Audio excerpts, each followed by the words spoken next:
folks, Alan Saunders, Steve Brenner here with Pittsburgh Sports Now at Walnut Grill in Settlers Ridge. As always, we're talking high school football on a Friday. We're talking WPIAL Championship games coming up, and also the rest of the WPIAL postseason still to come. We've got a ton of games on the docket we're going to talk about. Of course, we're going to get to those 4 games at Heinz Field in a second. First, though, let's hit the 4 semifinal games in Class 2A and Class 5A. Actually, I think a couple of really interesting games there, and maybe one you have some experience with. Why don't we start there? Yeah, we can start with maybe the best story in the playoffs so far. I mean, you know, the 14-seeded Riverside going against number 2 Avonworth.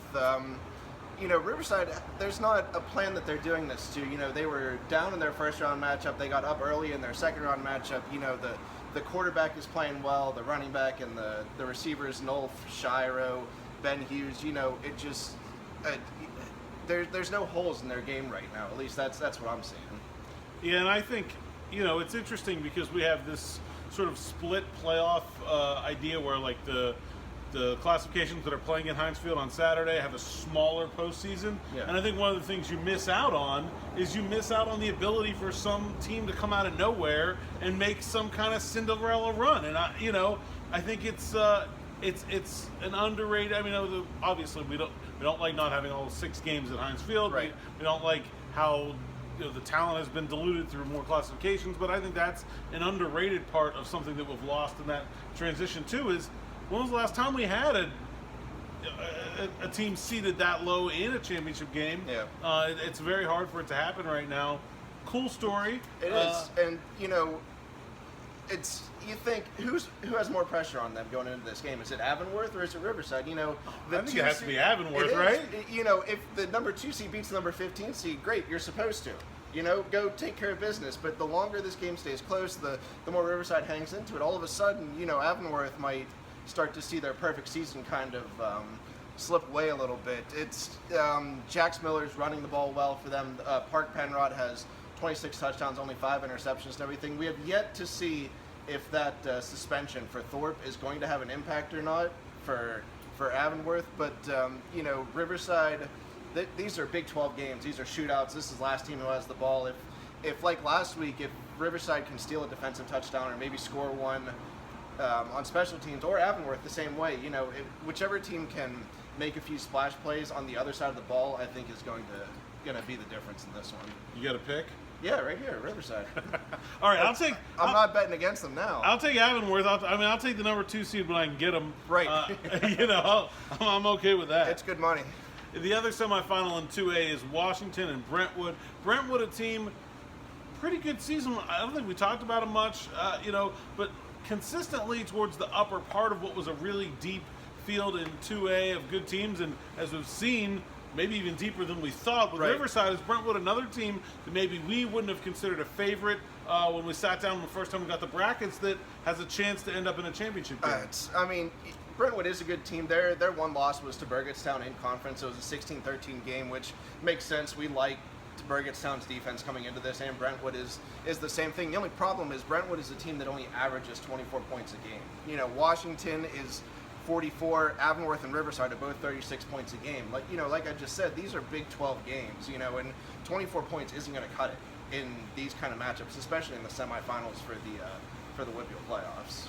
Yeah, and I think Washington has maybe the most talent in 2A when it comes to guys that can play at the next level. Right. Not that always means everything, but I think it makes it that much tougher when you're a team that doesn't score a lot, and then you sometimes have those games where, you grind through some possessions and you kick some field goals, and then all of a sudden a lead is gone in the blink of an eye, and I think that's what could happen to Brentwood. I like the Prexies in this one, and maybe all the way through 2A. Yeah, as the same thing, you know, Washington can score 2 touchdowns on 5 offensive plays, and all of a sudden Brentwood has to grind and grind and grind and grind. Like you said, all of a sudden they don't get it on 4th down. All of a sudden you're giving the ball right back to Washington. It snowballs really quickly against these teams that can score points quickly.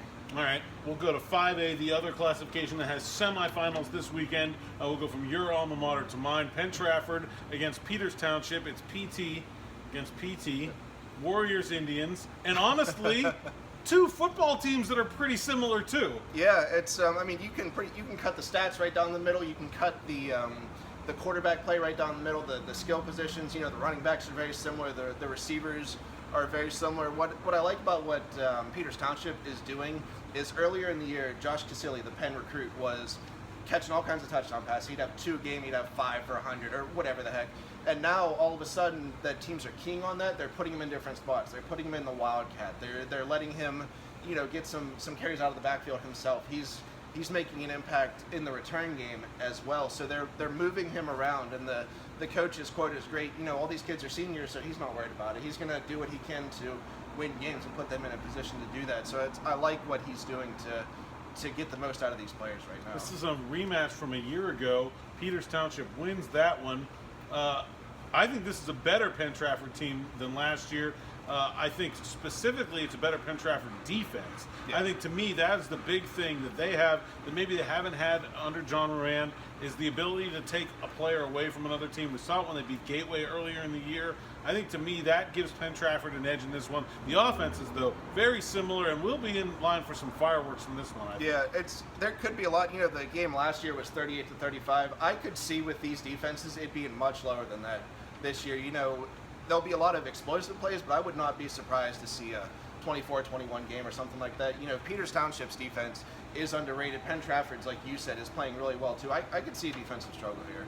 All right. Well, I'm not going to go away from Penn Trafford, and I know you've been banging the drum for Peters all year. Still on that bandwagon. It was really not nice, but it was really good for them to get that rematch win against Moon last week. It kind of vindicated a little bit of things for them. They could have been a much higher seed, but this is where they wanted to be in the semifinals. And now that Penn Hills is out of the way, maybe they can get to the WPIAL finals this year. And honestly, even though they'll lose that game, they don't get a terrible matchup here in the semifinals, which is generally where you pay for that kind of loss.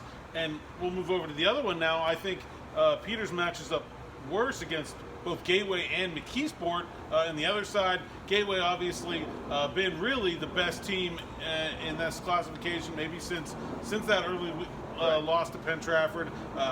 We've talked about them a lot, multiple Division I talents. McKeesport, though, kind of a bit of a surprise being here, but a huge game from Davari Robinson. Gets them over Penn Hills, upsets the PIAA champions into the semifinals. What about the Tigers? Yeah, they run that triple option system, and if Davari Robinson's having a good game, they rode him. He had 5 touchdowns in that game against Penn Hills. It's always something different when you have to prepare for the triple option. Gateway played McKeesport, I think it was the last game of the regular season, yes. So they've seen it, they understand it, they know how to stop it, obviously, but a lot can happen when you're playing an offense like that you don't see every week. But it's like we've talked about, Gateway has far and away been the best team in 5A since, the first couple weeks of the season. Yeah, I think Gateway, to me, is the team that was triple option is assignment football. Right. It's man on man. That's the idea of it. I think Gateway is a team that has the athleticism on defense that they kind of welcome that challenge. I don't think Gateway is a team that's scared of the triple option. Right. I think they feel like they can defend it, and to me, I like the Gators in this one once again, just like they won towards the end of the regular season. Yeah, it's not the same offense, but when Gateway played North Hills, middle of the season when I went and saw that one, North Hills runs a very similar offense, not the athletes that McKeesport has, but Gateway shut that down pretty easy. North Hills wants to play the whole game inside the hash marks, and Gateway will do a similar thing. They can get to the outside, but Gateway knows how to contain that for sure. I'll go Gateway as well. All right, now that's our 4 semifinal matchups. I believe all those are Friday night games. Yeah. And then Saturday will be the big day at Heinz Field, 4 championship games. A ton of history involved in that process. Let's start at 1A, where we've got really a phenomenal matchup between Clairton and Stowe Rocks. This might be the game in there that I think I'm most excited to see. There's some other good games, but that we've seen before. This one hasn't happened all year, and really a phenomenal matchup. Yeah, Clairton's first 2 games, they were outscored 77-41. We sat here and we thought, what's wrong with Clairton? Are they not going to be as dominant as they were this year? What happened since 4 shutouts, 4 games of 7 points, only 7 points. The defense clamped down, the offense is taking care of business. They beat a Laurel team that we thought was going to be pretty good. They beat a West Green team that we, was the number 3 seed in the playoffs. So whatever Wayne Wade did to right that ship, he did it, and it's not a surprise to see Clareton back in this position. Stowe Rocks obviously goes as quarterback Eric Wilson goes.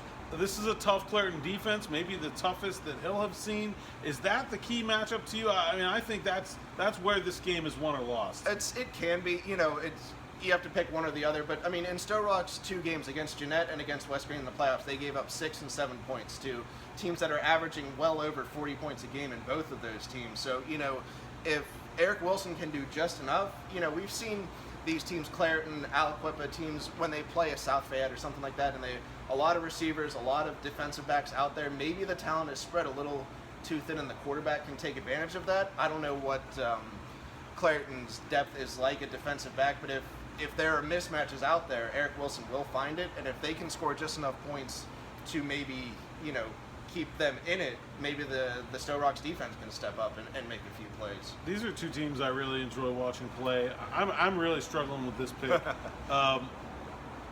I think I'll go with Stowe Rocks. I'll go with the better quarterback in the big game on the big stage. But this could really go either way. If you're picking Stowe Rocks, I'll pick Clareton. But again, it's a toss-up. Brendan Parsons is a really good quarterback for Clareton. But Stowe Rocks' wins, it's hard to get over beating Jeanette and West Green in back-to-back weeks to get ready for this. Yeah, and I think the defense is impressive on both sides of the ball. I think this could be a game where both teams struggle to score a little bit, which to me gives me the thought, well, if Wilson gets 1 or 2, maybe that's enough. Yeah, and we've seen this in games that it's at 11 o'clock in the morning. Yeah, that too. On a Saturday, maybe it is a little bit slower. Maybe the teams do take a little bit to warm up. I haven't looked at the weather report yet, but it just, it's always a possibility out there. Warming up might be necessary.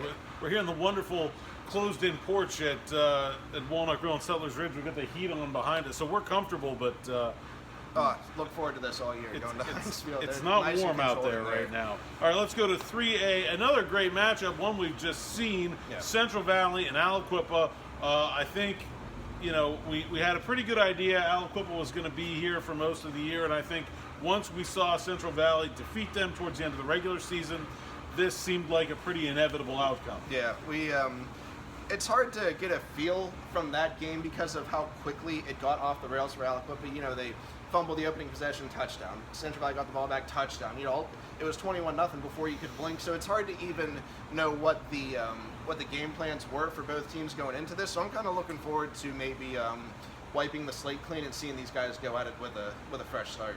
Yeah, I think the difference to me is that Aliquippa's offense has a scheme that I like a lot,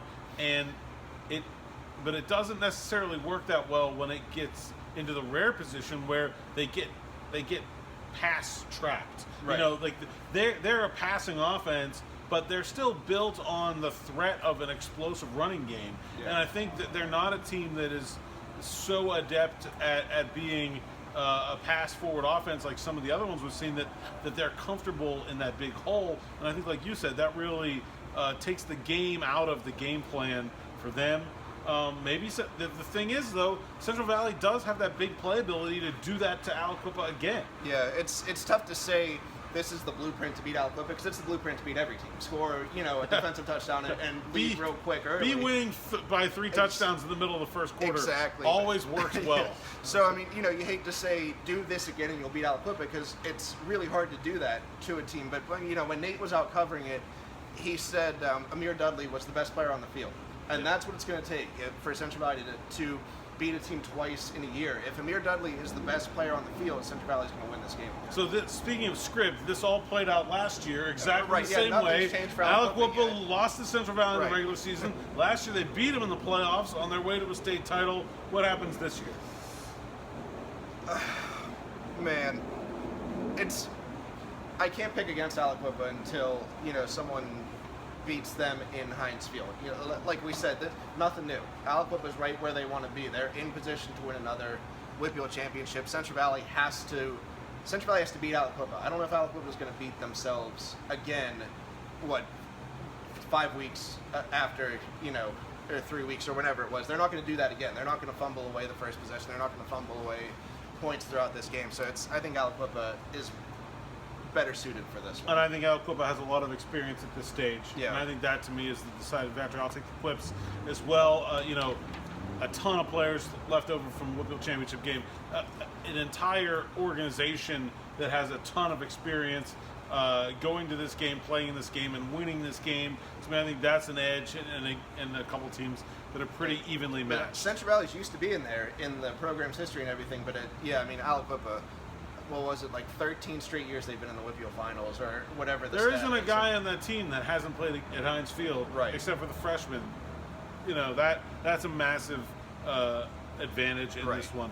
Moving to 4A, and TJ, another team that seems like they're in this game every year, will play Bell Vernon, who hasn't been there since Heinz Field was built. Their last WPIAL Championship game appearance was in 1999. I was actually at that game in '99.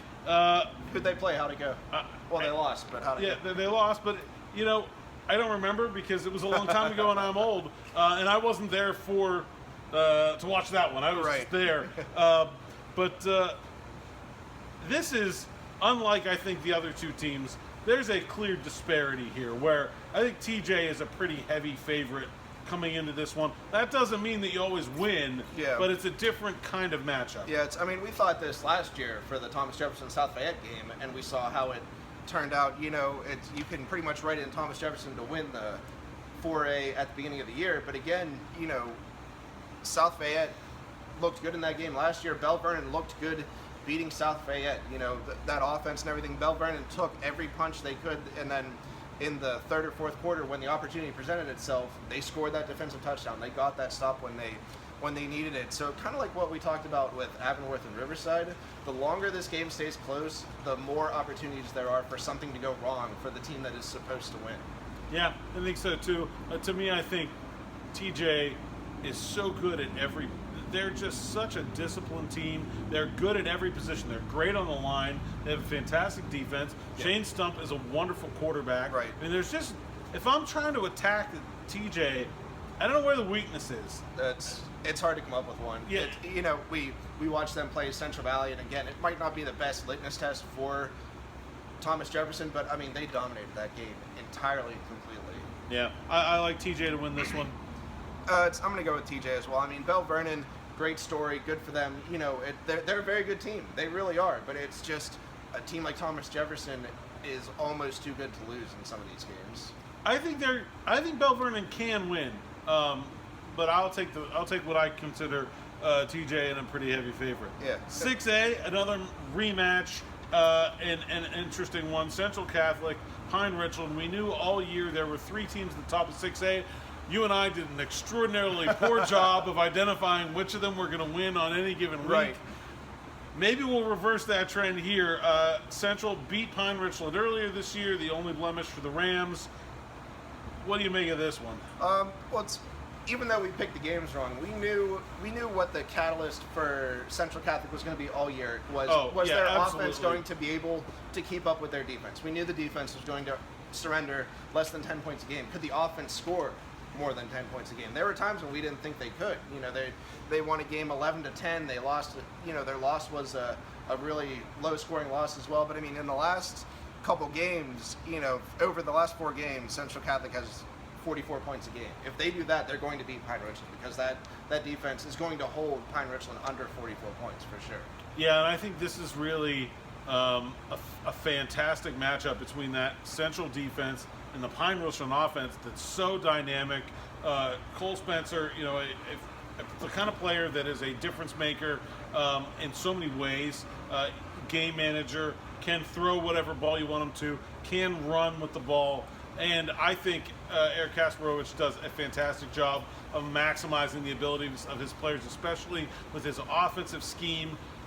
Man, I am having a really hard time with this pick because when we picked this earlier, I picked Pine Richland, but I thought if Central's defense got a second crack at the Pine Richland offense, they'd be able to shut it down. Right. They shut it down the first time. Right. So now I don't know what to think. I'm going to lean on Central's defense. I think Elliot Donald, the Allen twins, that unit, especially that defensive line, might be the best single position group for any team in all of WPIAL.